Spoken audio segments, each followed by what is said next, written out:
very warm welcome along, everybody, and thank you for joining us for the Big Five Racing podcast. Well, we were all counting months and seasons to get to this stage, but now you can start counting weeks. We've got 2 weeks until the DRF, 11 until the Grand National, and to the big one, 8 today.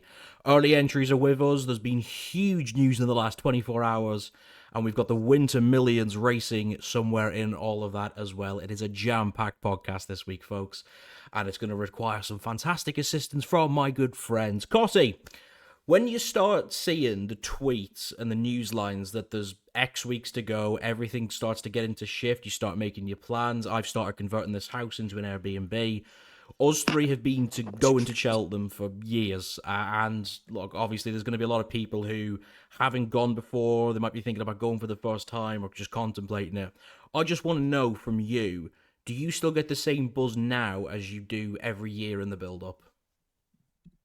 Yeah, it's the best week of the year, isn't it? Especially being more of a National Hunt fan than I am on the flat. I mean, I look forward to Cheltenham much more than I do look forward to Ascot or Goodwood, for example. Probably helps that it's only half an hour down the road instead of a couple of hours. But no, really good racing, and you could argue every day out the four as its pros and cons, and every day is just as good as each other, really. So yeah, if you can go, then it's definitely worth doing. And obviously we've got trials day to come. Is it next weekend, next Saturday? That kind of on the new course then obviously kind of just divides. Then we've got a bit of a sort of 6-7 week period. Does that feel sort of like the longest time of the year for you when we go from trials day waiting for the festival? Because there's not that much racing on, so it's sort of just your mind's constantly on it, isn't it? And you just think, oh, I wish it was here now. No, I think the longest time is after the King George, when you start to get a picture for the Gold Cup, and from Gold Cup, from the King George, sorry, to Trials Day is where I think Yeah. it really drags. But after Trials Day, it's probably 6 weeks, and then you go into the Dublin Racing Festival, and then you look forward to that, and then before you know it, it's the middle of February, and then yeah, it really is the countdown. But no, if we can hurry up to Trials Day, then I think it'll soon come round, and yeah, get saving now and up until the middle of March. Yeah, looking forward to that next week as well. We will bring you the best of the action from Trials Day next week, and I'll take my Jockey Club commission check in the post for that little promotion for the festival. Matty, good week. Busy week away, sort of from very isolated racing. It was difficult to get things on with the weather. Villa's City cruised into the fourth round of the FA Cup, and we'll get into the racing news away from the track very shortly, but it's been quite an active January, obviously, with what's happened in the last 48 hours and everything in between. We're filling the period up quite nicely. Yeah, normally January's a pretty, downbeat month. Everyone's, on coming down from Christmas, and you got people doing dry January and stuff, and it's normally a pretty quiet month. So focus always turns to sport, and yeah, I went to Tottenham away on Saturday. Great win there, unbelievable stadium, seeing that first time.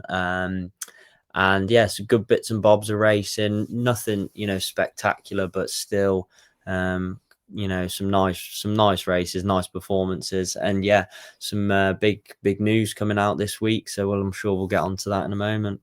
Yeah, that we will. It has been a bit of a, obviously, like Mike said, it's been so difficult to get racing on at the minute with the cold snap. Warwick was off at the weekend, bit of a shame, so we didn't get the classic chase there. Kempton was on, and we will talk about those races shortly. We've got two massive, we'll essentially say massive racing headlines that have come out in the last 24 to 48 hours, and it's from two different positions. One regarding the most talked about horse possibly in the history of the game, genuinely.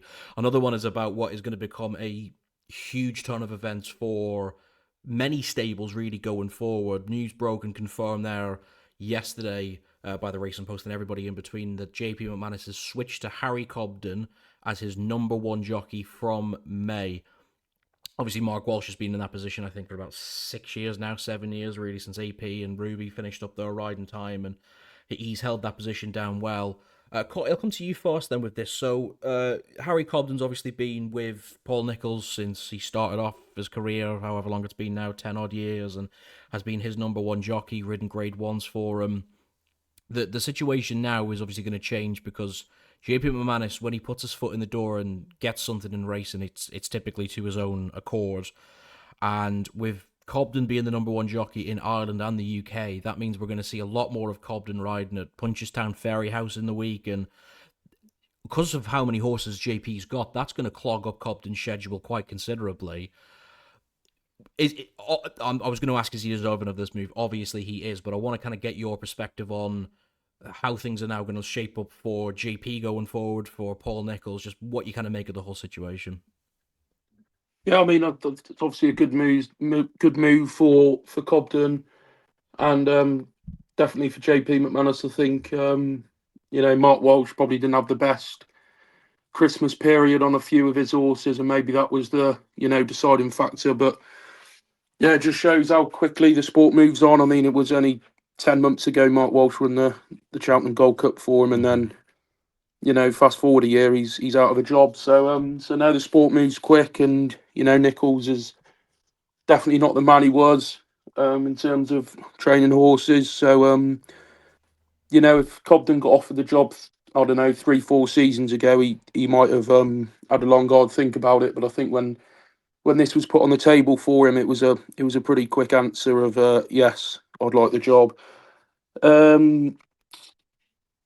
Will he be over at Punchestown and Fairy House riding in handicaps? I'm not too sure. You see it on the flat with you see Colin Keane with Judmont. If Judmont have got a 60 rated horse at Southwell tonight or something, he's not going to come over. But if it's a 2-year-old worth 500 grand, then he will come over. So I'd imagine that he will have some sort of say, and I'll come over to ride X, Y, and Z, but I'm not going to ride ABC kind of thing.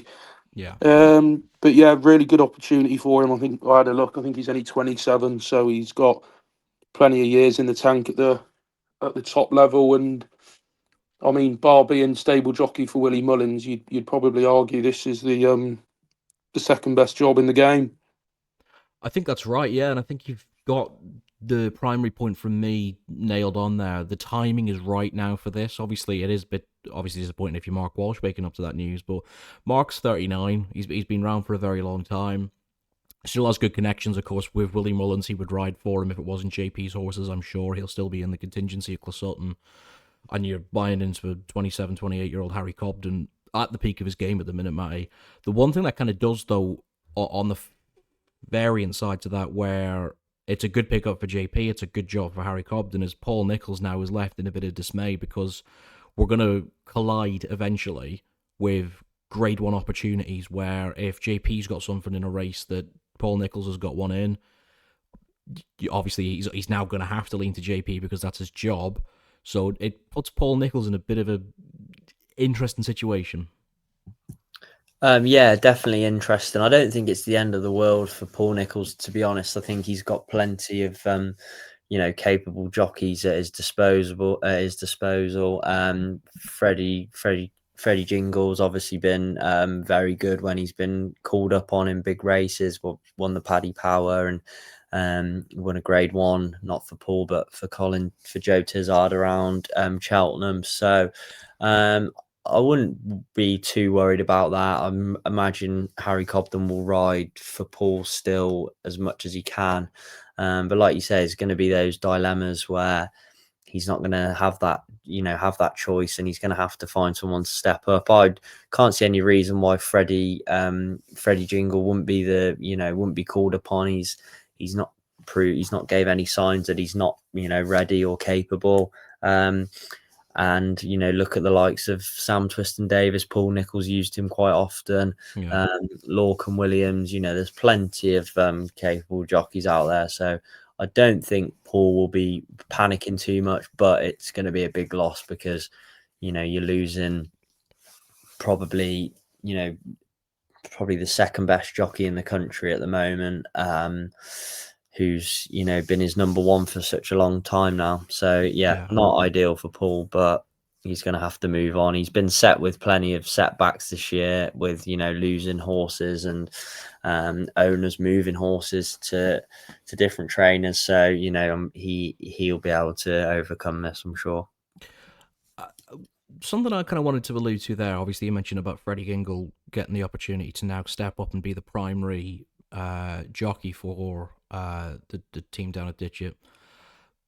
Could Paul Nicholls go on a bit of a Gosden here, where he sacked Schumacher off and went into this whole "we'll take the best available rider" situation, where, like you mentioned there, Sam Twiston-Davies has ridden plenty in the past for Paul Nicholls, but could he now start to try and steal away a Sean Bowen for a Grade 1 ride, which we've talked about him being deserving of, or taking whoever's free on the day? Might it just become a bit of an open bracket now for Nicholls? Maybe sort of once the first change first happens. I feel like that's a lot more of a flat racing kind of thing to do. I think within jump racing, the trips are a lot further. Jumping's a big key. It's about, a horse getting a good feel from a jockey that knows a horse well. So I don't think we'll see it as so much as a flat, but potentially, until Paul decides what the exact setup's going to be, he might not bring in a new number one straight away. I don't imagine he's going to rush to do that. But yeah, potentially. I mean, if Sean Bowen's available, I think everyone in the country, any trainer's trying to get hold of him. So it wouldn't surprise me that if Paul Nicholls was to do the same, yeah. Yeah, it's an interesting space and something we'll keep an eye out on to see what route Nicholls goes down. How consistent is JP going to be with making, like you said there, him going and riding in 46 runner races in Ireland at Ferryhouse on a Tuesday and some handicap worth 16 grand.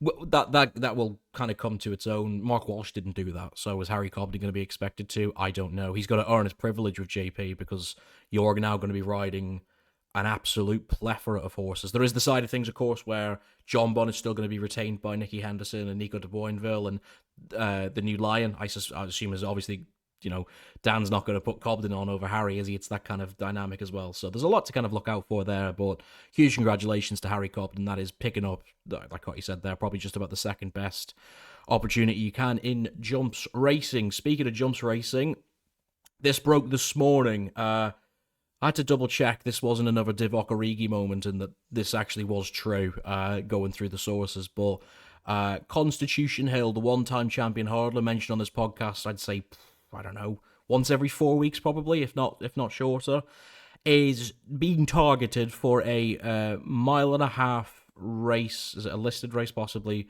At Southwell on the 20th of February as part of the new ITV Friday night thing, which was diminished last week because the all-weather track of Wolverhampton was affected by the weather, and so that is going to be the target towards a run towards the champion hurdle. Cotty, we all had different views about what Connell was going to do when he fell in that fight in fifth. I said he'd go to the flat. I think you said he would stay on the hurdles, and then I think Matty said stick a pair of cheek pieces on him. I've got my wish, sort of. He's going to go in some stalls at Southwell. What do you make of this? Is it, is it going to be at all relevant in March? Is it, I just initial thoughts on this. I think it's borderline laughable, to be quite frank.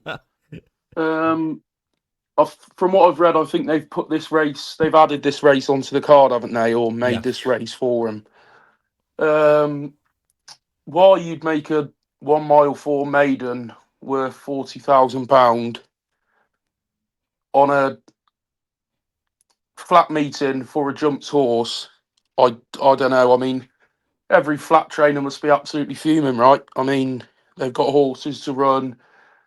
They don't get the privilege of races getting put on for them. I mean, Wolverhampton's been abandoned a couple of times. They don't reschedule them Class 5 races worth £5,000 for flat horses when it's a flat race. So the fact they're putting on a £40,000 maiden 1 mile 4 so Constitution Hill can run, when there's clearly nothing wrong with his running ability. It's his jumping ability. I'm really not sure. Right. have the BHA crossed the line here, Matty? I suppose Scotty's just alluded to the fact that this particular horse is getting effectively an exception to be given this opportunity to win £40,000, a lot of money. That would be the feature for most Saturdays on a jumps meet.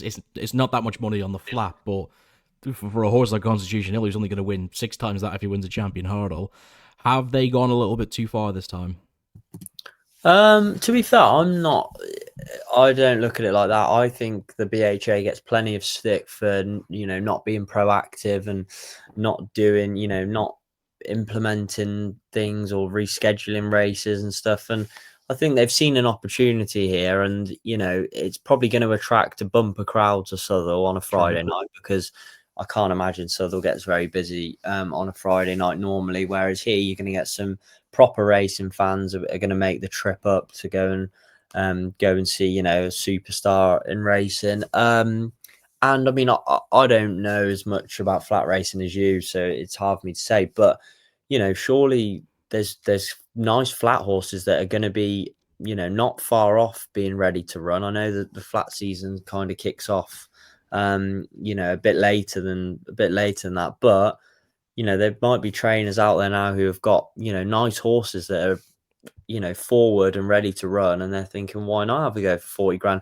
We know Constitution Hill is a monster, but we've never seen him run over 1 mile 4 on the flat. I mean, he's no certainty. I certainly wouldn't be backing him myself. And yeah, I don't think it's too, I don't see anything wrong with it really.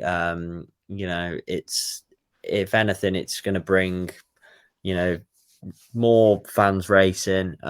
It's an opportunity to see one of the best horses in training, and for superb prize money, which we constantly knock in this country. So for once, I think, it's good to see the BHA being proactive. Right, and the thing you nailed there is the crowd thing, and I've seen a brilliant tweet about how Cornhill's turned into the Conor McGregor of horse racing, where everywhere he goes, he's drawing a crowd. Went to Newcastle, sold out the Fighting Fifth when he won it, and then obviously just did the same there again. When he went to Ireland, there was a record crowd of Punchestown for that meeting as well. I know that's a Grade 1 meeting, but that's not the point. People were there to see him to get that opportunity. Anytime you're at Cheltenham, it's exciting. You're right on that aspect. Do you generally believe the good horses on show are the reason why people turn up? Yeah, I mean, was there really any good horses running at Cheltenham on New Year's Day for a record crowd? There's much more to horse racing than having good horses on show. If you had 7 Grade 1s at Cheltenham on Tuesday at the first day of the festival, but it was £200 to get in, you'd get 20,000 people there. If there was 3 Grade 1s on a Tuesday at Cheltenham and it was £70 to get in, you'd have 40,000 people there. I get that argument. I do, but equally, I do think that there has to be a real serious amount taken into specific horses going to tracks, and to smaller tracks in particular. I mean, Cheltenham's probably not the best example because it's always going to attract a crowd as long as there's reasonable racing. But I kind of, the first thing I did was I circled back to when City of Troy went to Southwell last year, and he had the workout in these stalls before he went over to the Breeders' Cup. There was 2,500 people at Southwell that day for a workout. I mean, that's just because it was City of Troy. There was no other reason people were there. There was no racing that day. So if you're going to have a race day around an Invades meeting, which is going to be busy anyways, you put the biggest horse of the last 10, 15 years in there as well. You've got to put a lot of respect on his name, whether you like the horse or not. He's attracting the crowds, and that's part of obviously the reason that they're going to do this. But, and I'll come back to you for that, Cotty, is we're going to see him run over 1.5 miles on the flats for the first time. And Matty's bang on where some horses are going to be ready for this. If this races were 40 grand, expect Jonbon, expect Godolphin to stick something in there. This could easily be a prep warm-up for one of their 3-year-olds for, something that's come out of the cages. If they open it up to a listed race or something like that, you wouldn't be shocked to see a notable speech turn up in this and thrash Cornhill, because the speed is a completely different factor on the flat. But what I want to try and attract here is, what is this going to do to benefit his chances of winning a champion hurdle? He's there to win a race, obviously, that he can't follow the hurdle from, but this does nothing towards his Cheltenham participation. No, it does absolutely nothing. apart from cost the BHA £40,000. I think it gets a run into him, which is going to make sure he's, fully tuned up for the champion hurdle. I mean, I doubt he's done a hell of a lot of work since Yeah, but fall. he could do that at Kempton on a racecourse gallop like he did a couple of years ago, couldn't he? Well, he could, yeah, but I think with a I- BHA maker thinking we could make a spectacle of this and Yeah. try and do something different.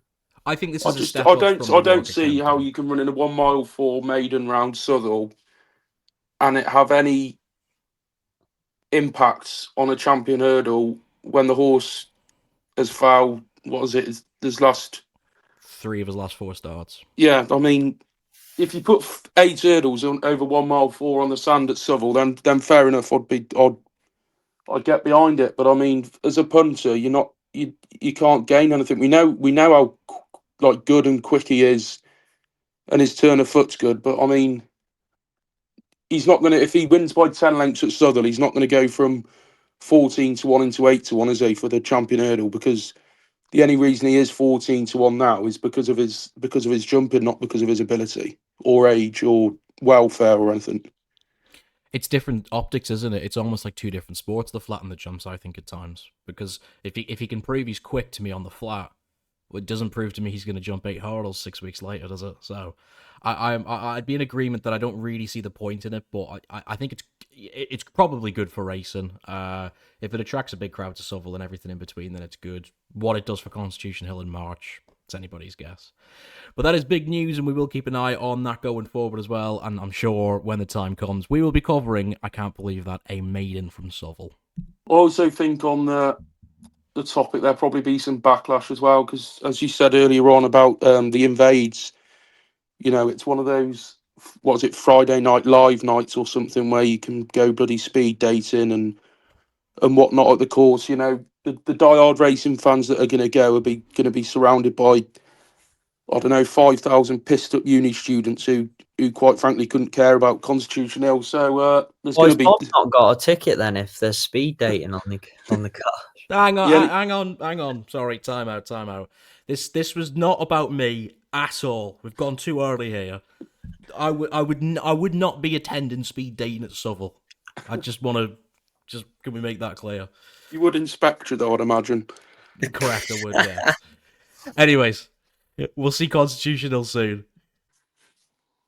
Anyways, that is enough about my love life for this week. We've got a couple of races to go back from last week. I did not see these races, unfortunately. I had bigger priorities called work.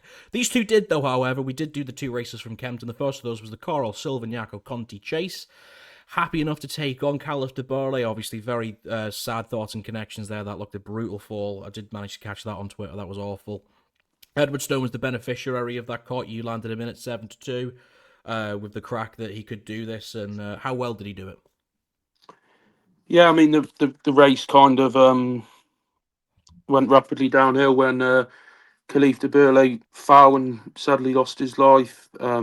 He took off way too far away from the fence, and I believe it was a broken shoulder. I think is what happened. The race carried on. Edward Stone, I thought it was a match-up last when we were doing the podcast. I thought the only horse to beat was Khalif de Burley. Coming round to the bend, it's almost like he got a bit of a flat spot, got outpaced, and I thought, oh God, I'm going to come last of 3 here. And then I think it was 3 out, he started to motor. 2 out, he looked. The 2 out, I was counting my money and at the last, and then he just idled a bit up the running, but did enough to hold on. But no, good to see the old lad back. I think you said he was 97 or something in the podcast last week. So no, nice to get the head in front for the 97-year-old, and yeah, nice winner at 7-2. Couple of races before that, just touch on Precious Man in the juvenile at Kempton. I thought he did that very well, giving away a lot of weight. Mm-hmm. That could be one to look out for going forward, and also possibly one for the Betfair hurdle. no, it won't go to the Betfair. It could run in the Triumph, though, I'd imagine. No, it goes It's back to Kempton for the Adonis, the Grade 2, Oh, and yes, then yeah. Aintree down Skelton said in the post race. Yeah, right, there you go. Then one for the Adonis then over course and distance, and then I thought the Doyen Chief did well to win the 205 as well. Made a absolute shocking mistake of the fifth or sixth quite early on in the race. How Tom Bellamy stayed on board, I'm not too sure, but that could be one to watch out for in a big handicap chase over 3 mile going forward. The back end of the season. A couple of well-back favourites you like there from earlier on the card, Edward Stone. On the board for yourself. The Coral Lanzarote, Matty. Iberico Lord decided he was trying on that day, apparently. Went off at 22-1. James Bowen, Nicky Henderson, take it away. Yeah, I mean, clearly not. Connections is close to the horse. Obviously didn't think it was going to be his day to go off that kind of price with given connections. So perhaps it was just a case of this horse has been desperately out of form, and he's come back to it. I mean, you can't even look at the ground too much. He won the Betfair Hurdle on heavy ground. He's won there on good ground at Kempton. Step back up to 2.5, probably the main key that I've took from it. And he's obviously a horse that has a lot of class, and he was rated 136 for the race, obviously very well handicapped. My selection the race was a Pas de Nom, ran very well. Potentially, obviously just bumped into a very well handicapped horse. Thought it was a good race, to be honest. Going forward, you wouldn't want to count on Iberico Lord backing that up, but you'd imagine to see him rock up in something like a Coral Cup now, potentially. Whether he can go on and build from that, we'll have to see. But no, good performance, and actually ended up taking it very impressively in the end. There you go, nice winner for James Bowen there on Iberico Lord at the weekend in the Lanzarote. Right, that was the racing from Kempton over the weekend. This week, by the looks of things, we have got a little bit of better weather, we'll put it that way, and probably on a much better weekend than we just had previously anyways. It is the sort of refounded Winter Millions contest, which is over 3 days, 2 from Windsor, 1 from Ascot. We've got action from both of those tracks, as well as Haydock Park as well, who have got the Peter Marsh this weekend and a very nice looking Supreme Trial to go there as well. Friday's first of order, the 150 there is the Fitzstairs Your Personal Bookmaker Lightning Novices Chase. That's a grade 2 over 2 miles. There's 7 of them in here at the minute. Be aware for the Skeletons, the 13-8 favourite, looking to bounce back from a couple of seconds in the last few runnings. No questions asked, was good at the start of the season, bit of form to find 7-2, 9-2 bigger prices about the rest. Cotty, Be Aware is a horse that's been around for a minute now, 7. We've backed him plenty of times. I think he had a big day at Aintree, and he's a pretty solid horse. This was second to Lalamba at Sandown, so obviously that form is probably rock solid. Beat July Flower, who looked at second to July Flower, who looked a very good mare at Cheltenham. I managed to back her that day. She was impressive. So the form for the favourite's pretty good, and has £3 on the field. What do you think? Yeah, I think it involves mainly the top 2 in the market. I don't give any of the others entered much of a chance at all. I think it's quite interesting that no questions asked.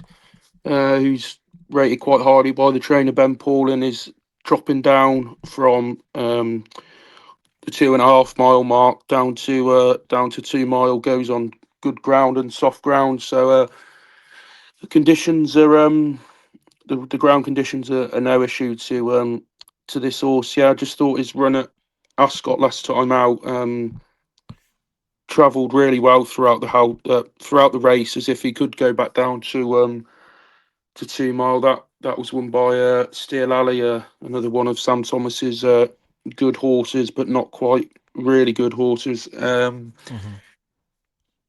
I just thought the drop back to 2 mile was interesting, but then Be Aware has had a really good, solid start to the season, winning his hurdle chase debut, should I say, at Stratford in a much weaker contest than this. Then ran July Flower very close in an Arkle trial back in the November meeting at Cheltenham, and then, like you said, was second to Lalamba, albeit beaten near enough 10 lengths. So I think these two bring the best form to the table. Both running off 11 stone 2, like you said. Be Aware is rated £3 higher on official ratings. A nice pot of 42 grand to the winner. So I'd imagine Be Aware will be fully tuned up for this, and given a bit of time to freshen up. 41 day break. So I'd imagine it might take a bit of beating here. Be Aware, but I wouldn't be surprised if No Questions Asked was to serve it up to him, but I will stick with Be Aware. Be Aware at the top of the market there for you. I think I agreed with most of what you said. I just thought the prices probably should have been a bit closer, and I think they will be on Friday rather.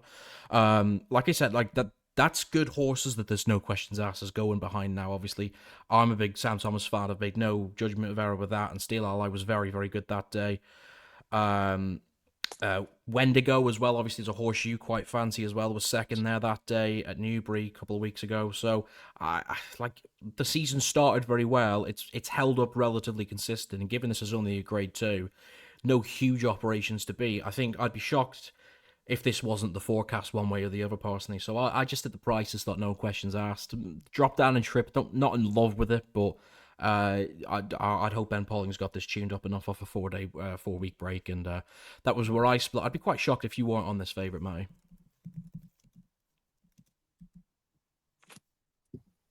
Yeah, simple one for me, really. I think Be Aware's showed the best form. He looks like he's still getting better over fences. I thought he was very good against July Flower. He really served it up to her when she was in receival of plenty of weight off of him, and I think that form still looks pretty solid.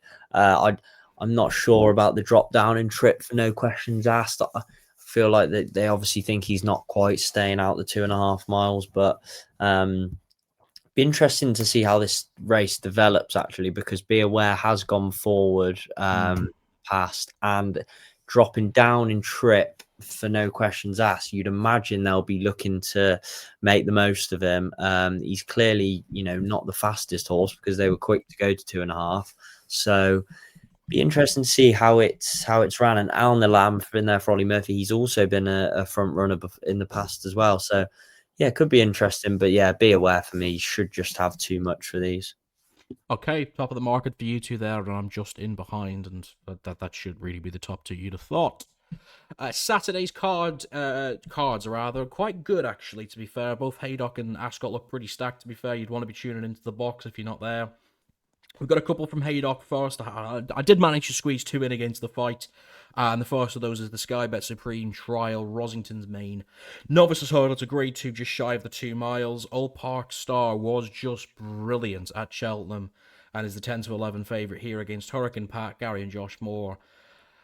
Across at 9-4, and then it's big prices about the rest, I suppose. So if they don't win, you're going to get paid out quite well. Here, costs the Old Park Star. My goodness, that was breathtaking stuff. Like, when you're watching, like, obviously we have the very nice view at Cheltenham over the top, and the great thing is whenever you can see a horse coming through the final hurdle on that new course is when they've gone that far clear, you start hear clapping, which I always think, like, well, people are clapping a horse in because the members obviously respect what they've seen.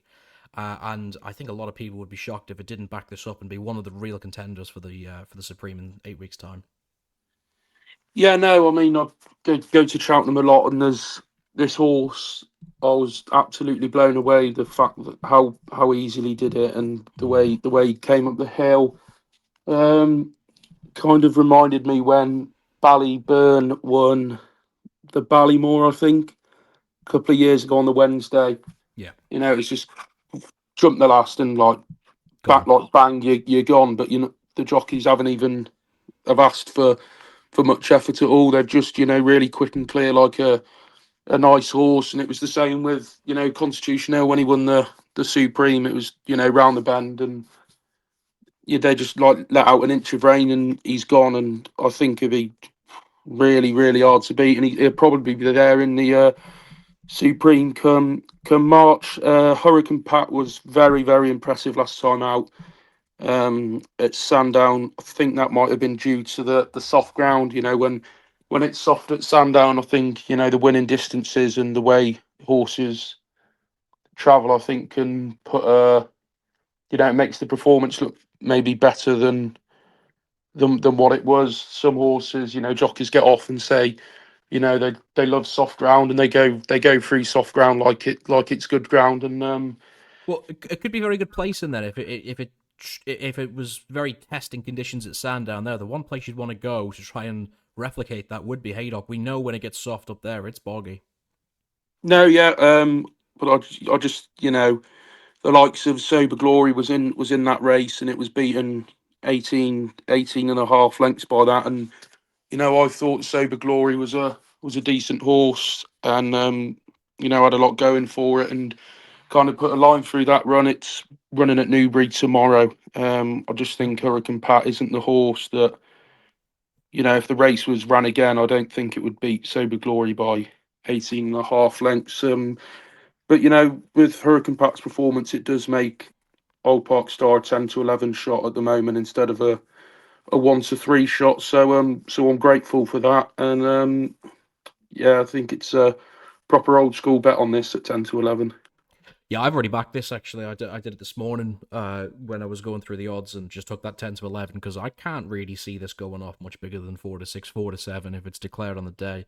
That was just so good at Cheltenham and doesn't need to be 70% as what he was good there to win here at Haydock in a grade 2. It's a nice kind of well, it's a trial, so it would be, but it's a nice jump towards going towards that barrier for the Supreme, Matty. This will probably be quite a nice pickup for the likes of a James Bowen because Jonbon, who we'll talk about in a minute, obviously Nico will be at Ascot on Saturday, so great opportunity for him. And I dare see you defy this very short favourite. No, it'd be very hard to take this on, to be honest. I definitely won't be. Yeah, to be honest, the jockey bookings, that actually didn't cross my mind. It'd be interesting to see who does get the ride. You'd imagine James Bowen, but there is talk of Nico not actually being fit enough, even being fit to ride Jonbon. So be interesting to see what happens with the Henderson jockey bookings this weekend. But yeah, regardless of who's on board, you'd imagine, if this horse wants to be anywhere, near winning a Supreme, it has to win here and it has to win pretty nicely for me. I think the Gary Moore horse is a very smart horse in its own right, but I just think coming from 2 runs at Sandown to Haydock's a lot sharper than people think, especially on that hurdles course. It's the bends are so tight, and once one gets away on the straight, on the home straight, it can take an awful lot of picking up. So that would leave question marks. And I think the Dan Skelton horse is no mug at all, but I think he's a bit of a work in progress. He won nicely at Cheltenham after being very keen, to be honest, as well. And then, ran well at Sandown, but Hurricane Pat had him, covered that day. And I can't really see too much as to why the form could be reversed there. Yeah. But yeah, I think the favourite's rock solid in this, and he's definitely a contender for the Supreme. I hope he enhances his claim for that this weekend.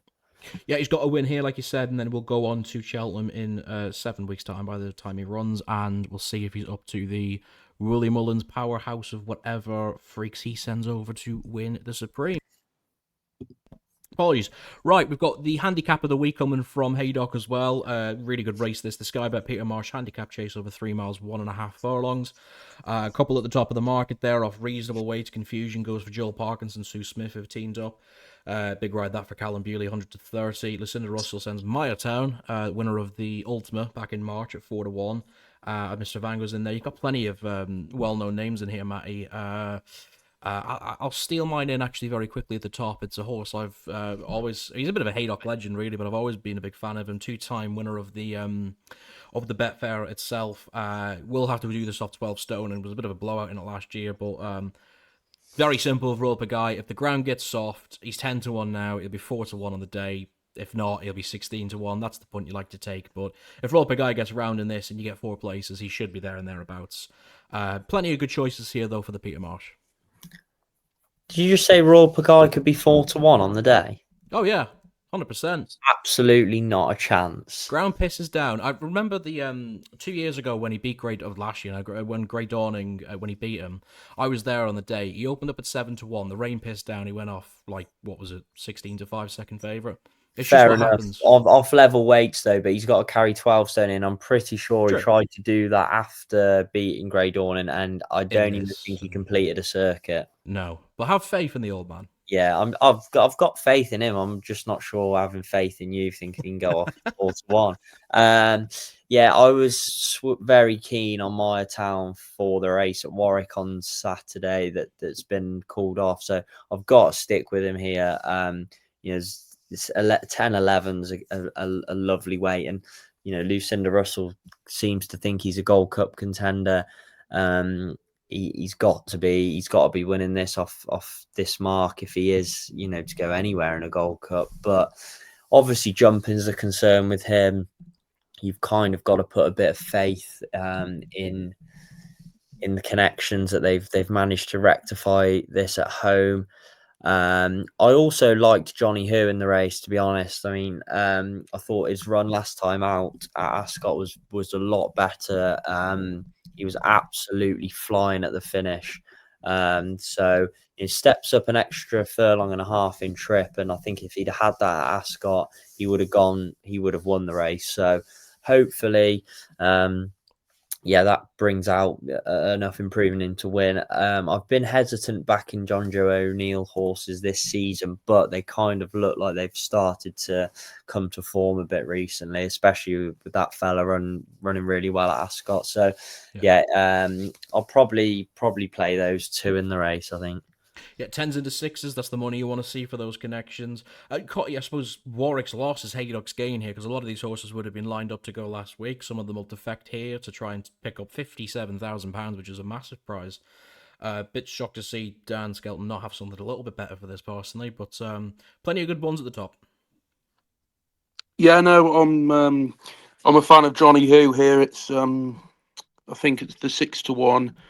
It's probably a fair enough shout going each way, just in case they're trying to protect the mark for the ultimate. I've just had a look. He's 12-1 on Bet365 for that joint second favourite. So especially with these connections, all you're missing really here is trained by Dan Skelton. Really, I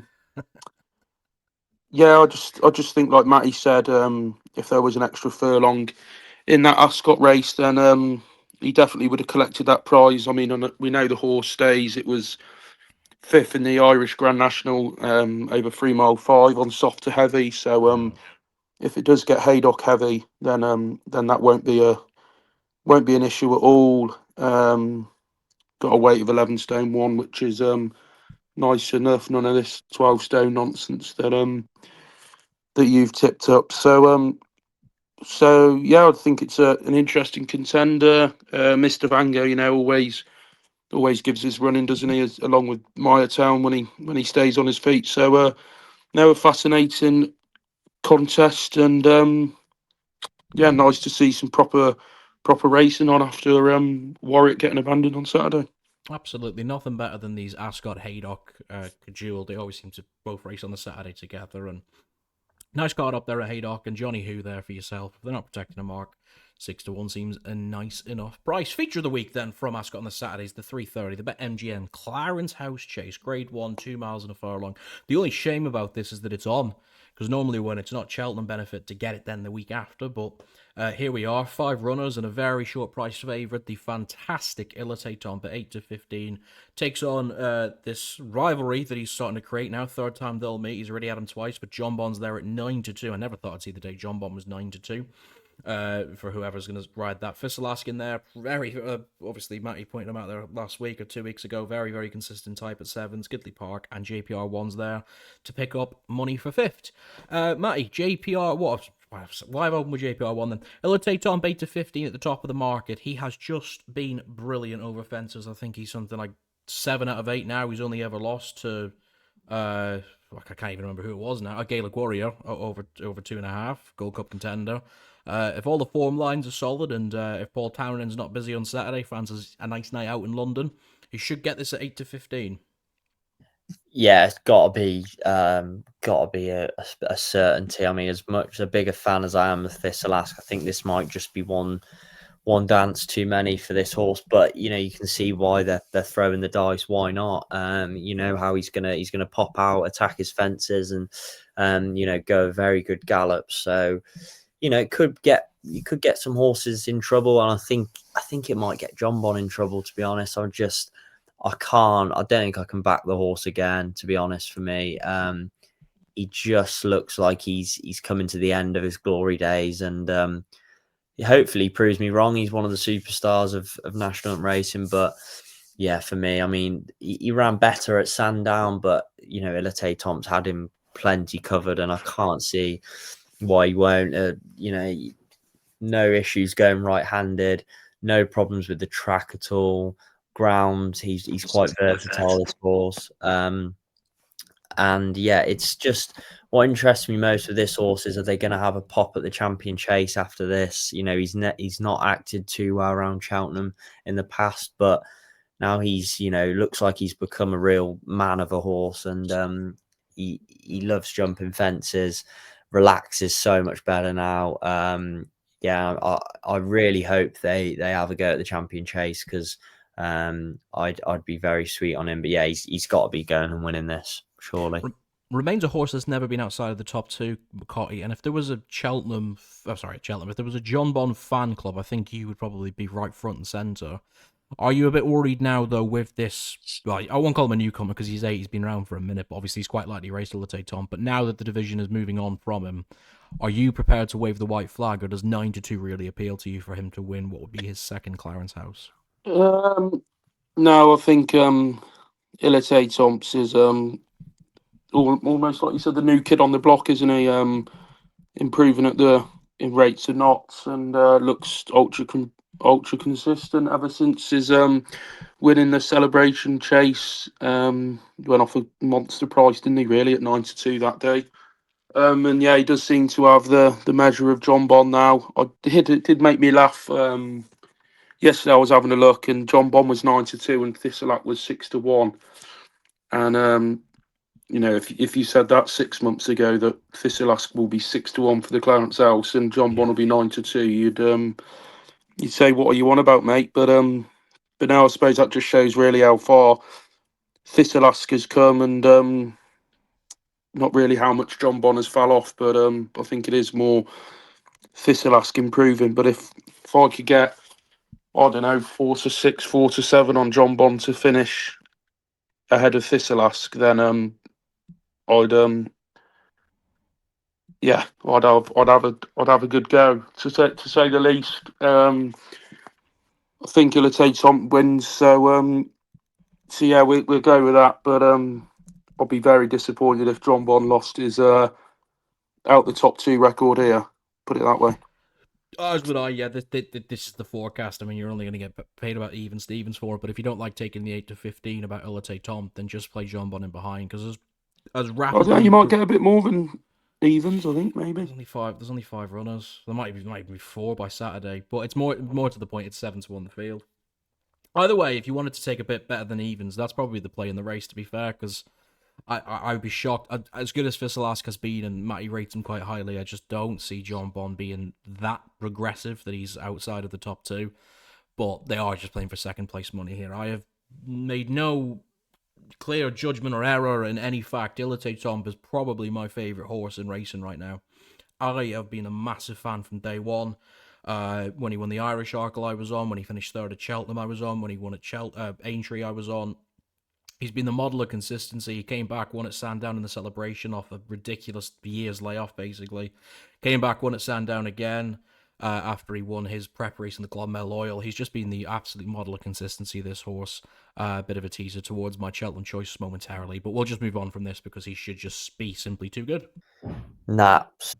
One race left then from the weekend, and we're back to Windsor where we started for their second day's feature of the Winter Millions. The Sunday race there is the Fitzdares Fleur de Lis Chase. It's a 2 mile 6 Class 2 event, and has another odds-on favourite here in the... I'd put him in the semi-legend category, Matty Protectorate. He's 4-5 to win this. Probably with the concept of another crack in the Ryanair possibly in mind as well, and we'll see kind of where things tail out for the rest of Dan Skelton's yard. But he's been a fantastic horse over the years. He's 11 now. Probably quite good spotting to win this at 4-5.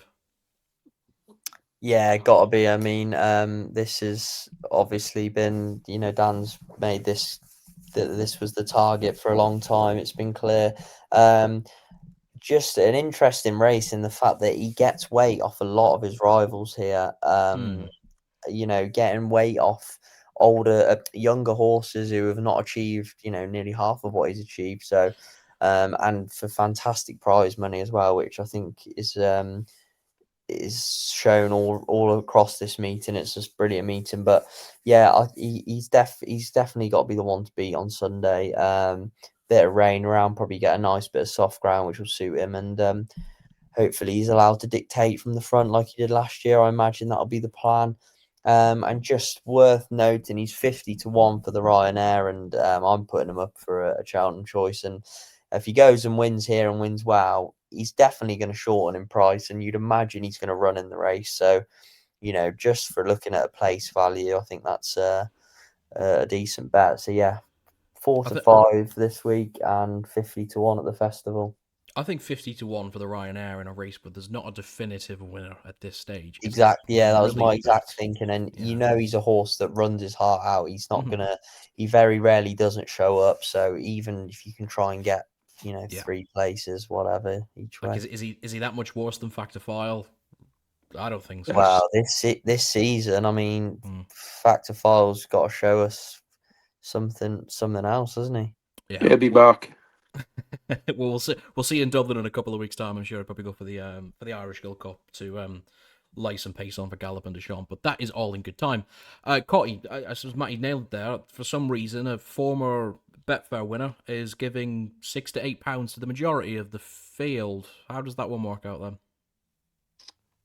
Yeah, looks a perfect spot really at 4-5, like you said, to land a nice pot of 85 grand, which was a bit surprised. That seems an awful lot of money for a Class 2, but I suppose that's the Winter Millions, and Yeah, some it's in good the name. some good prize money on offer throughout the 3 days. I'll take a little bit of a chance on Matata. Won well on New Year's Day, stepped up in trip to 2 mile 4 for the first time in a few runs. Ran creditably at Calso over 2 mile.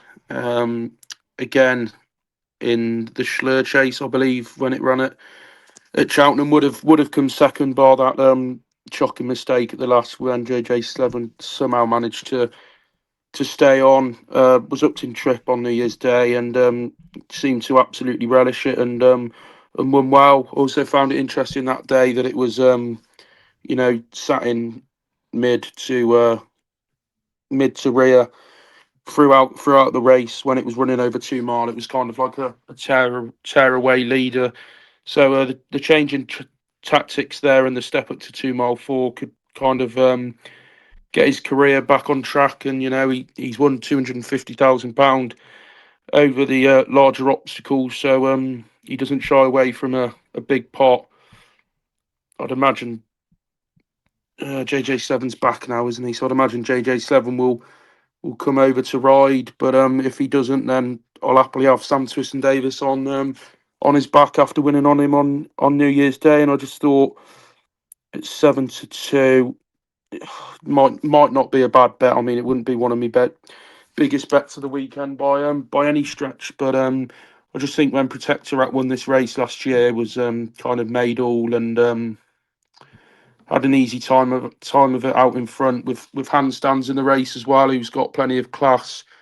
He tried to make all in the Betfair, so he'll be up there in the van. I know Mateta was dropped in last time, but he's also one that can be quite forward as well. So maybe Protectorat won't have it all his own way if they do go for the same tactics as they did last year. Getting on now 11 as well, just turned 11, obviously with the with the new year could. I mean, 4 to 5 probably is a fair price, but there are definitely a few cracks in it to try getting beat, and be interesting to see if you take him on as well. I am going to take him on, yeah, but I like again if you were keen on Protectorate, I wouldn't put you off. Just 4 to 5 is a little bit on the skinny side, but I don't like the fact we're both going to give him weight here. Matata was the most frustrating of winners on New Year's because the amount of times we've seen him at Cheltenham finishing good seconds and thirds, he was always going to have his day, wasn't he? And then goes and bloody wins the feature on the bloody Saturday, and I was on the second, of course. So that was a bit typical, but that's just the class of Matata in here. I'm going to split you between the middle here and go with handstands. Last seen him in the Betfair ran fourth after making the run in. Just eventually gave way to Grey Dawning, who is a far superior horse, would win this if he was going backwards. So there's no love lost there, really. Was second to Resplendent Grey at Carlisle in a pretty good race. Was a bit, not unfortunate, but there was just a few poor jumps at times from a horse that in his novice season showed a brilliant model of consistency. If he can get back to replicating that here, he's probably got the opportunity to improve the most out of these. Is probably why I'm taking that angle. 2 miles 6, pretty bob on for his distance, to be fair. He doesn't strike me as a horse that gets the full 3. Tried that at Aintree, pulled up in the whatever the race was there, the Caldwell Potter one. So I'm happy that he's going back down to 260. That seems ample for him. I wanted to put a little bit of a crack in as well at Eldorado Allen at 40 to 1. We've seen him in a couple of vets chases this year at Cheltenham. I just thought he was overpriced personally. If he goes here, of course, you're going to get 3 places anti-post. Again, for some reason, the older horses in this are getting weight, so again, he gets 6 to 8 pounds off the majority of the field. His jumping has just been sublime over the years. We've seen that at Cheltenham in the November meet and didn't manage to replicate it then the next time out, but there's no reason he couldn't pick up a third here, an 8 to 1 if he gets in the top 3. That's just, I can't turn something like that down. So, little crack there for the old boy in the Fleur de Lis. Right, just before we leave you then, we've got 3 tips to come, and they are called our Nap of the Weeks. This is where me and Matty will talk for about 5 or 6 minutes and give you useless tips to lay. And a man going for his 8th, I repeat, 8th winner in a row, and I think that would probably be 10 from 13 since we started the podcast back up in the autumn. We'll leave him for last because, well, that's what you're staying for, folks. Matty, up to yourself first then. There's a whole host of racing, the nice Winter Millions, good racing in Ireland over the weekend. Hit me. Yeah, going to go for the Winter Millions on Sunday, the second race, 12:50, 2.5 mile novices handicap hurdle. Harry Lowe's in here for the Skeltons, JP McManus horse. I think it's their only other horse from JP other than the New Lion. Won nicely on his first hurdling start at Exeter. Then was disappointing as an odds-on favourite at Market Raisin, but I think there's reasons to put a line through that run, and he's got to be better than 121, and I feel like he could take this in his stride to potentially go on to what I'm sure Dan will have in mind as a spring handicap target. Just ticks a lot of boxes for me, and looks improving. Competitive race, but I think this horse looks well in off his mark currently. Right, looking to bounce back there from a fantastic start at life at Exeter there. Harry Lowe's for the Skelton boys off 11.10. Looking to get back on track. I'll jump in with mine then quickly. If I can find him. Her, rather, that is. There we go. Sunday, 2:15. I'm off to Thurles. There's a novice chase there. This is on ITV, actually, to break up the Windsor card on the Sunday as well. Carla Conti is in here and is looking to take on Jade DeGrugy. I have been really, really impressed with this Gordon Elliott runner. Gordon Elliott, of course, recently has just been on another level. I think he's striking well over 30%. He had a brilliant Christmas. Hopefully he can continue that form into the new year. Really impressed with her jumping from what I've seen since she's gone over the sticks, and there's a lot to like about her there. Jade DeGrugy's in this race as well, who was disappointing first time out, a bit sort of not unfortunate, but the Big Western are just better on the day. Back in the mare's company maybe might be a bit interesting here, but that's where Carla Conti's been sitting, and it's in her realm to do quite well here. It's very difficult to sort of win that novice, or sorry, not novice chases, but just the open chase at Cheltenham. So I don't think that this is an end goal nap into Cheltenham kind of target for Carla Conti, but really interesting here. Rob Core have been doing quite well recently as well, so hopefully I can manage to get my naps back on the board. We're on SPs, unfortunately, for mine as well. The moment you've all been waiting for, though, 8 in a row. Where does it come from, Cotty? Yeah, I think after me fourth one went in, I think I said to you that I'm not going to stop till I get to 10 in a row. I am going to stick with one of the races from the big five, and I do think Old Park Star at 10 to 11 is a really nice bet. I think it'll win pulling a cart, and yeah, I just think that the run of Hurricane Pat last time out, I think, as I said earlier, I think it looked so visually impressive due to the ground and whatnot, and hopefully the ground doesn't get too testing at Haydock on Saturday. And not I don't think Old Park Star can go on it. I just think the quicker the ground will suit Old Park Star more than it would suit Hurricane Fly. Christ, I hope that's not running. Hurricane Pat. So no, Old Park Star at 10 to 11. I think although it's odds on, I do think it represents some sort of value. So I'll stay in the big five, and I'll go for Old Park, Old Park Star, and try land the eighth nap in a row along with the winner on the big five. You can tell he's getting confident when he's trying to get Hurricane Fly beaten. Good stuff there then. Nice to just be on your nap as well. Anti-post Old Park Star there. 10 to 11 if you want to take it now. Promise you that will be shorter come Saturday up in St. Helens. There we go. That is the podcast for this week. Do stay tuned for our socials as well. We're going to get all of our Cheltenham choices. We're kind of wrapped up, refined, and kind of graduate from where we've been. I was laughed at for taking Final Demand at 7-4, Matty. He is now an even money shot on the board. He runs in 2 weeks' time in Dublin, where he'll go 4-9. And other than that, I'm not looking in too good shape. But it's nice to have one on the board. I'm trying to think what's on the... Are we back to the Prem? Yeah, we're back to the Prem this weekend. United City. I don't know who the Villa have got. But we're filing our way out of this god-awful month now very slowly. And some good racing to kind of help with that on the Saturday. Yeah, we've got Everton at home on Sunday. Might make an appearance for that. We'll see. See how the week goes. Yeah, but no, Saturday. Looking forward to just gonna focus in on the racing. Really, I think we've got some some really good cards to get stuck into, and always worth keeping an eye out around this time of year for festival clues. So yeah, going to be glued to the box on Saturday afternoon, watching all the racing. Good gig. Love it. Hopefully City are 2-0 up by the time I switch over to ITV on Saturday. Cotty, I know you're off to Ascot as well. Is there any speed dating at Ascot on Saturday? I'm not too sure. Hopefully there's a speed queue for the bar to get a nice glass of Coke as we're on dry January. So see how we go. See how we go there, and then off to Tenbury on Sunday for football. A nice 45-minute drive for a Sunday league game, which is be an easier drive, not hungover, I guess. So every cloud, and then back home to watch the Villa smash Everton. I think we're 8-13. So if Old Park Star can go in and the Villa, then happy days. Normal double. Give me the odds compiles for a yes no here. We've got an 8 race card to cover from Cheltenham next week for the trials day with the addition of the cross country. Your yes no for not touching a Guinness next week? 10 to 11 both. You do that. I knew you'd go right down the middle. I really wanted to take the yes. I'll be lumping on the yes. Yeah. Yeah.